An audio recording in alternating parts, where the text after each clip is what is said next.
Hi guys, मी आज एक kitchen tip देणार आहे. भरपूर लोक आपल्या किराणा मालामध्ये तांदूळ 10-10, 20-20 किलो असे एकत्र भरतात आणि थोड्या वेळाने त्या तांदळाला कीड लागते. तर तांदळाला कीड लागू नये म्हणून एक बोरीक पावडर मिळते, धान्यामध्ये टाकू शकतो आपण, कारण तांदूळ धुतल्यानंतर ती निघून जाते, अजिबात हानिकारक नाही आहे.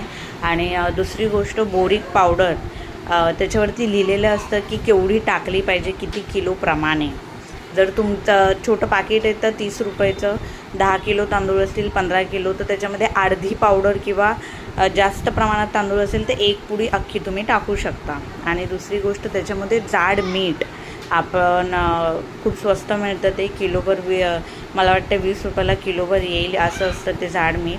ते जाड मीठ घ्यायचं, ते ओलं असतं, जाड मिठाला पाणी सुटतं, त्याच्यामुळे ते पहिले सुकवायचं, वाळवायचं पूर्ण, आणि त्यातलं पूर्ण पाणी निघून गेल्यानंतर ते मीठ त्या तांदळामध्ये मिक्स करायचं. मीठ पावडर असेही मिक्स केल्यानंतर, एकत्र मिक्स केल्यानंतर तांदूळ बांधून ठेवायचे.